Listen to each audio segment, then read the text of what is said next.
ඔයා university student කෙනෙක්ද? assignments, notes, presentation, research වගේ දේවල් වලට time එක waste කරනවද? එහෙනම් ඔයා බලන්න මොන වීඩියෝ එකක් තමයි අද මම මේ අරගෙන ආවිල්ලා තියෙන්නේ. ඔයාගේ යුනි ලයිෆ් එක 10 ගුණයකින් වේගවත් කරන වෙබ්සයිට් 11ක් තමයි අද මම මේ වීඩියෝ එකෙන් කියලා දෙන්න යන්නේ. ඒ විතරක් නෙමෙයි මේ වීඩියෝ එක A level කරන ඔයාටත් ගොඩක් වැදගත් වෙනවා. හරි, අපි බලමු එහෙනම් මොනවද මේ වෙබ්සයිට් 11 කියන්නේ. පළවෙනි වෙබ්සයිට් එක තමයි canva.com කියන වෙබ්සයිට් එක. canva.com කියන වෙබ්සයිට් එකෙන් පුළුවන් අපිට ප්‍රොෆෙෂනල් මට්ටමේ ප්‍රසන්ටේෂන් එකක් හදාගන්න. ඒ විතරක් නෙමෙයි ඔයාලට cover pages, ඒතකොට ඩිසයින් වගේ දේවලුත් මේ canva වෙබ්සයිට් එක යූස් කරලා ඔයාලට හදාගැනීමේ හැකියාව තියෙනවා. සාමාන්‍යයෙන් ප්‍රසන්ටේෂන් හදන්න ගොඩක් අය භාවිත කරන software එකක් තමයි PowerPoint කියන software එක. ඒතකොට PowerPoint software එකෙන් සාමාන්‍යයෙන් ලොකු වෙලාවක් යනවා අපිට ප්‍රසන්ටේෂන් එකක් හදාගන්න. හැබැයි canva කියන වෙබ්සයිට් එකට ගිහලා ඔයාලට පුළුවන් ප්‍රොෆෙෂනල් ටෙම්ප්ලේට් එකක් ඩවුන්ලෝඩ් කරලා ඒ ටෙම්ප්ලේට් එක උඩ එඩිට් කරලා හොඳ ප්‍රොෆෙෂනල් මට්ටමේ ප්‍රසන්ටේෂන් එකක් හදාගැනීමේ හැකියාව තියෙනවා. එතකොට PowerPoint වලට වඩා ගොඩක් හොඳ ප්‍රසන්ටේෂන් හදන්න පුළුවන් හොඳම වෙබ්සයිට් එකක් තමයි canva.com කියන වෙබ්සයිට් එක. හරි, අපි බලමු කොහොමද ඒක හදන්නේ කියලා. ඔයාලට බලා ගන්න පුළුවන් canva site එකට ගියාට පස්සේ මෙන්න මෙතන තියෙනවා presentation කියන කැටගරි එක. presentation කැටගරි එකට ගියාට පස්සේ ඔයාලට පුළුවන් මෙන්න මේ විදිහට presentation template එකක් select කරලා ඒ template එක උඩ ඔයාලට කැමති විදිහට edit කරලා presentation එක download කරගන්න. හරි, එහෙනම් අපි බලමු ඔයාලට ඊළඟට වැදගත් වෙන වෙබ්සයිට් එක මොකක්ද කියලා. හරි, ඊළඟ වෙබ්සයිට් එක තමයි quillbot.com කියන වෙබ්සයිට් එක. quillbot.com කියන වෙබ්සයිට් එක assignment කරනවා නම් ගොඩක්ම වැදගත් වෙන වෙබ්සයිට් එකක් තමයි මේ quillbot.com කියලා කියන්නේ. එතකොට මේකෙදි අපිට tools කිහිපයක්ම බලා ගන්න පුළුවන්. එතකොට මුලින්ම තියෙනවා paraphrasing tool කියලා tool එකක්. හිතන්නකෝ assignment එකක් ලියනවා කියලා. ඔයාලා ලියන assignment එක මෙන්න මේ paraphrasing tool එකට copy කරලා දැම්මට පස්සේ ඔයාගේ assignment එකේ අර්ථය වෙනස් වෙන විදිහට වචන විතරක් වෙනස් කරලා අපිට content එක ගන්න පුළුවන්. ඒ වගේම තමයි ඊළඟ tool එක තියෙනවා grammar check. ඒතකොට grammar check එකේදී ඔයාලට පුළුවන් ඔයාලගේ assignment එකේ grammar correction හදාගන්න පුළුවන් මේ grammar check tool එකෙන්. ඊළඟට තියෙනවා AI detector tool එක. AI detector tool එකෙන් පුළුවන් අපිට ලියපු assignment එක AI වලින්ද හදලා තියෙන්නේ කියලා බලන්න. ඊළඟට තියෙනවා university students ලාට වැදගත්ම වෙන tool එක තමයි මෙන්න මේ AI humanizer කියන tool එක. මේ AI humanizer කියන tool එකෙන් පුළුවන් ඔයා සම්පූර්ණ AI වලින් content එකක් ගත්තොත්, ඒ කියන්නේ assignment එකක් ලියන්න content එක සම්පූර්ණයෙන් AI වලින් ගත්තොත් ඔයාලට පුළුවන් ඒ content එක මේ AI humanizer කියන එකට දාලා සම්පූර්ණයෙන් humanize කරගන්න. එතකොට සාමාන්‍ය මිනිස්සෙක් ලියන විදිහට මේකෙන් ඔයාලට content එක ලබා දෙනවා. හරි, එතකොට quillbot කියන්නේ ගොඩක්ම වැදගත් වෙබ්සයිට් එකක් යුනිවර්සිටි ස්ටුඩන්ට් ලාට. මේක අනිවාර්යෙන් මම හිතන්නේ මේ වෙද්දි යුනිවර්සිටි ස්ටුඩන්ට්ස් ලා ගොඩක් දෙනෙක් භාවිත කරන වෙබ්සයිට් එකක්. හරි, අපි යන් එහෙනම් තුන්වෙනි වෙබ්සයිට් එකට. තුන්වෙනි වෙබ්සයිට් එක තමයි grammarly.com කියන වෙබ්සයිට් එක. ඒක grammarly.com කියන වෙබ්සයිට් එකේදී අපිට පුළුවන් මෙන්න මෙතෙන්ට ඩොකියුමන්ට් එකක් අප්ලෝඩ් කරලා ඔයාගේ ඩොකියුමන්ට් එකේ grammar හරියද කියලා චෙක් කරන්න පුළුවන්. ඒ වගේම ස්පෙලිං වගේ දේවලුත් මේකෙදි චෙක් කරන්න පුළුවන්. මේක සාමාන්‍යයෙන් කලින් quillbot එක ගැන අපි කතා කරා. quillbot එක වගේම සමාන වෙබ්සයිට් එක තමයි මේ grammarly.com කියන වෙබ්සයිට් එක. හරි, අපි යන් එහෙනම් හතරවෙනි වෙබ්සයිට් එක මොකක්ද කියලා බලන්න. හතරවෙනි වෙබ්සයිට් එක තමයි Coursera කියන වෙබ්සයිට් එක. Coursera කියන වෙබ්සයිට් එකේ ඔයාලගේ ඩිග්‍රියට හෝ HND එකට අමතරව ඔයාලගේ ස්කිල්ස් ඩෙවලොප් කරගන්න තියෙන හොඳම වෙබ්සයිට් එක තමයි මෙන්න මේ Coursera කියන වෙබ්සයිට් එක.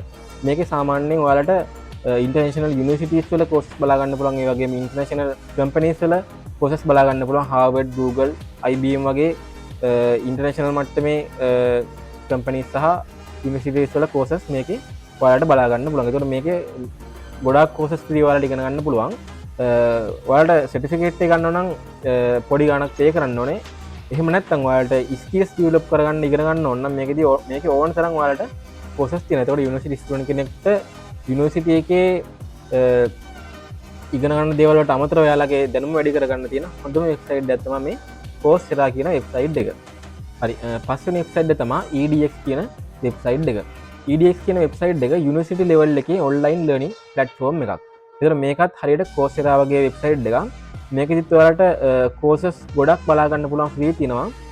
සාමාන්‍යයෙන් මේක ඉන්ටර්නැෂනල් ලෙවල් එකේ යුනිවර්සිටිස් වල courses බොහොමයක් ඔයාලට බැහැ ගැනීමේ හැකියාව තියෙනවා. එතකොට ඔයාලගේ යුනිවර්සිටි එකේ ඔයාලගේ ප්‍රොජෙක්ට් එකට ඒ වගේම ඔයාලගේ එක්සෑම්ස් වලට මේ වෙබ්සයිට් එකෙන් ගොඩාක් ප්‍රයෝජන ගන්න ඔයාලට පුළුවන්. එතකොට EDX කියන්නේ ගොඩක්ම වටින පෝසස් තියෙන වෙබ්සයිට් එකක් තමයි මේ EDX කියන වෙබ්සයිට් එක. හරි.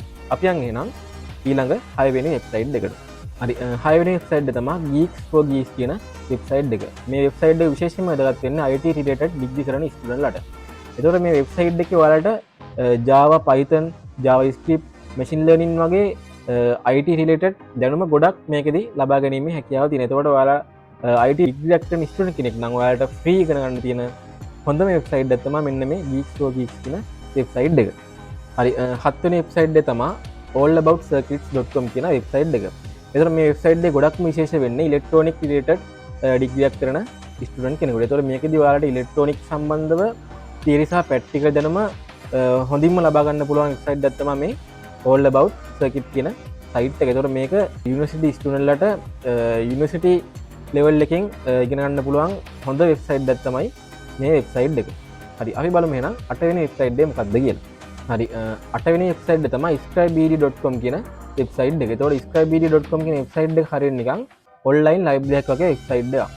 එතකොට මේකේ ඕනම සබ්ජෙක්ට් එකක් සම්බන්ධව text book, assignment, past papers, practical ඕන දෙයක් මේ වෙබ්සයිට් එකේ බලා ගන්න පුළුවන්. එතකොට මේක යුනිවර්සිටි ස්ටුඩන්ට්ලාට ගොඩක්ම වටින වෙබ්සයිට් එකක්. ඒ වගේම තමයි මේකේ ලංකාවේ යුනිවර්සිටි ස්ටුඩන්ට්ලා යාලගේ assignments upload කරපුවා, note upload කරපුවා, ඒ වගේ දේවල් මේ වෙබ්සයිට් එකේ බලා ගන්න පුළුවන්. එතකොට මේක ගොඩක් වැදගත් වෙබ්සයිට් එකක්. අපි යන් එහෙනම් 9 වෙනි වෙබ්සයිට් එකට. හරි 9 වෙනි වෙබ්සයිට් එක තමයි sto.docu කියන වෙබ්සයිට් එක. එතකොට මේ වෙබ්සයිට් එක ඉන්ටර්නැෂනල් යුනිවර්සිටිස් වල නෝට්ස් අප්ලෝඩ් කරලා තියෙන හොඳ වෙබ්සයිට් එකක්. ඒතර මේකෙදි ඔයාලට IT, engineering, business, science ඒතර ඕනම සබ්ජෙක්ට් එකක් සම්බන්ධව ඉන්ටර්නැෂනල් මට්ටමේ යුනිවර්සිටි අප්ලෝඩ් කරපු නෝට්ස් ඔයාලට මේකෙදි ඩවුන්ලෝඩ් කරගැනීමේ හැකියාව තියෙනවා. ඒ වගේම තමයි ඔයාලගේ යුනිවර්සිටි එකේ එක්සෑම් වලට, එතකොට assignment වලට, ඒ වගේම ප්‍රොජෙක්ට් වලට මේ වෙබ්සයිට් එකෙන් ඕන තරම් විස්තර හොයාගන්න පුළුවන්. ඒතර මේක ගොඩක්ම වටින වෙබ්සයිට් එකක් යුනිවර්සිටි ස්ටුඩන්ට්ලාට.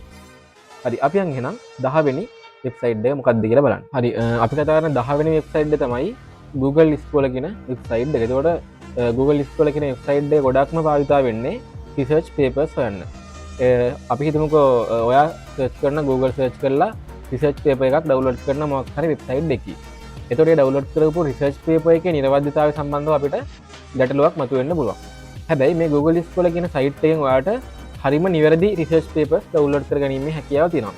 එක්සාම්පල් එකක් විදිහට ගත්තොත් බයෝමෙඩිකල් රිසර්ච් එකක් ඔයාලට ඩවුන්ලෝඩ් කරගන්න ඕන නම් ශ්‍රී ලංකාවේ කරපු ඔයා හරියට කීවර්ඩ්ස් භාවිත කරලා මේකේ සර්ච් කරන්න ඕනේ. එතකොට දැන් මම සර්ච් කරලා තියෙනවා මෙතන බයෝමෙඩිකල් රිසර්ච් ඉන් ශ්‍රී ලංකා කියලා. එතකොට ඔයා මේක මේ විදිහට සර්ච් කරොත් ඔයාට ශ්‍රී ලංකාවේ කරපු බයෝමෙඩිකල් රිසර්ච් එනවා. එතකොට මේ වෙබ්සයිට් එක ඔයා හරියට කීවර්ඩ්ස් භාවිත කරන්න ඕනේ. එතකොට මේකත් යුනිවර්සිටි ස්ටුඩන්ට්ලාට ගොඩක්ම වැදගත් වෙන වෙබ්සයිට් එකක්. හරි අපි යන් එහෙනම් 11 වෙනි වෙබ්සයිට් එකට. හරි 11 වෙනි වෙබ්සයිට් එක තමයි researchgate.net කියන වෙබ්සයිට් එක. එතකොට මේ වෙබ්සයිට් එකත් රිසර්ච් පේපර්ස් ඩවුන්ලෝඩ් කරන්න තියෙන හොඳ වෙබ්සයිට් එකක්. එතකොට සමහර වෙලාවට Google Scholar එකෙන් ඔයාලට ෆ්‍රී දෙන්නේ නැති ගොඩක් රිසර්ච් පේපර්ස් මේ වෙබ්සයිට් එකේ ෆ්‍රී ඩවුන්ලෝඩ් කරගැනීම හැකියාව තියෙන. එතකොට මේකත් යුනිවර්සිටි ස්ටුඩන්ට්ලාට ගොඩක් වැදගත් වෙන වෙබ්සයිට් එකක්. මේ වෙබ්සයිට් වලින් එකක් හරි ඔයාලට අලුත් නම් අනිවාර්යෙන් වීඩියෝ එකට ලයික් කරන්න. ඒ වගේම තමයි ඔයාලගේ කැම්පස් එකේ යාළුවෝ අතර මේ වීඩියෝ එක ෂෙයා කරන්නත් අමතක කරන්න එපා.